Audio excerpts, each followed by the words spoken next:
Can you spool a fishing reel with this and this? For under $5. Let's do it.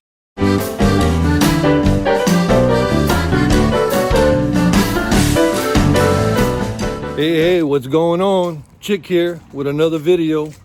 And once again, to watch more videos and know whenever I post them, you know the routine. Ding!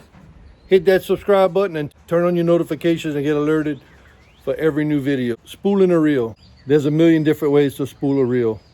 I've seen all the different ways.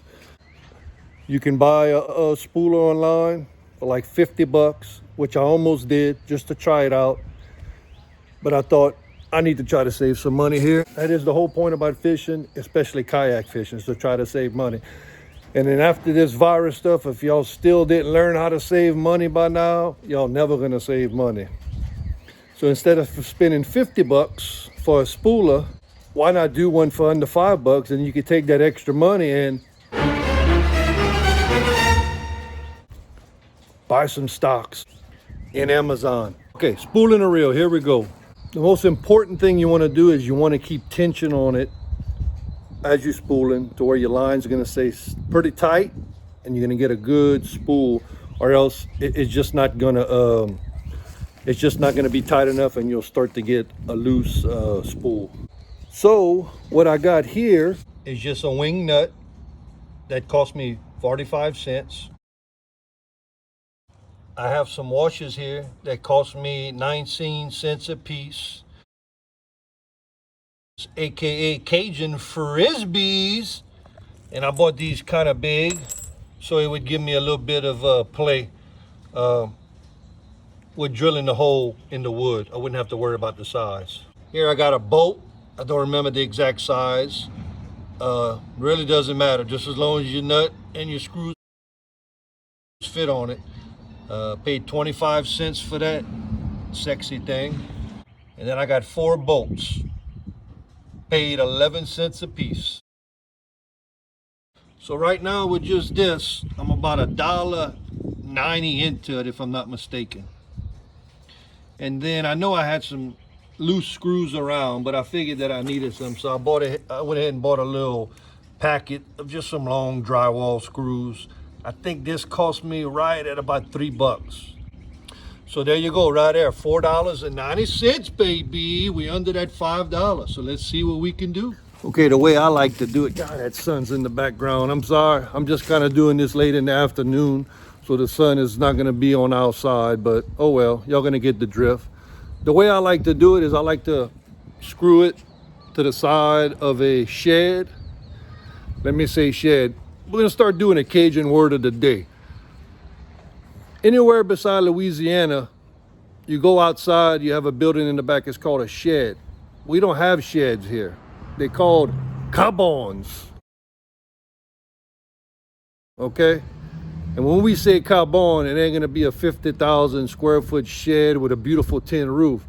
A cabon is basically about 30 square feet and looks like it was made before fish even existed. So let me give you a nice little shot of this beautiful cabon. Here we go, cabon. Baby, I put this thing right here on Craigslist.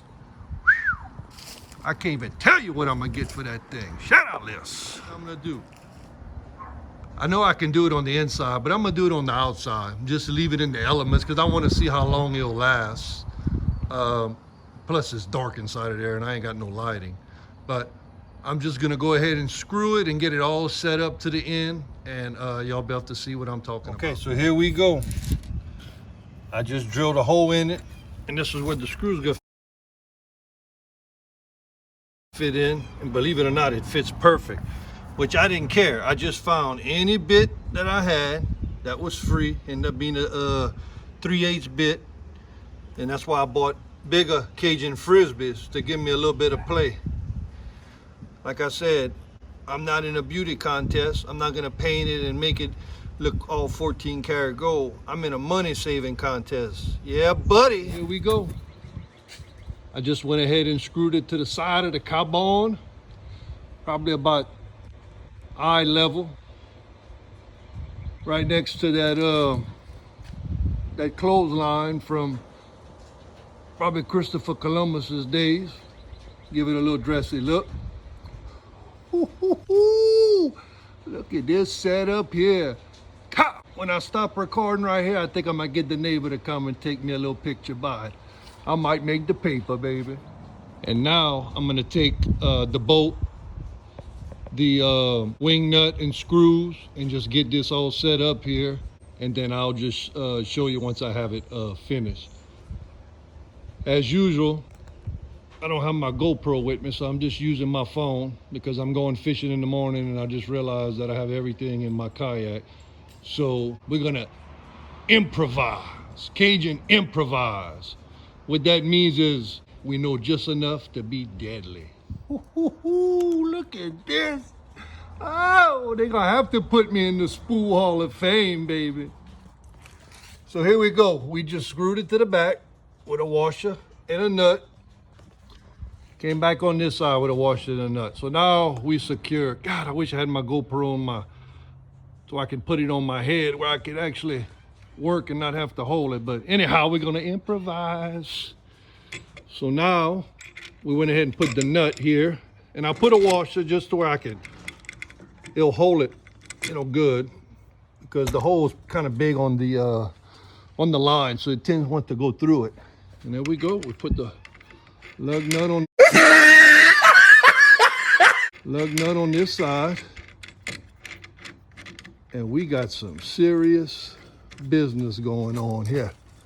And what you do is you have to keep this decently tight, okay? So as you spooling, you can feel how tight you want it to come off, okay? And as usual, I got all my rods in my kayak, and I don't have it here with me because I'm going fishing tomorrow. But nothing wrong with that. It's just like fishing on the water. You gotta improvise. Old bait casters right here. I think I might have got this one probably when Reagan was still president.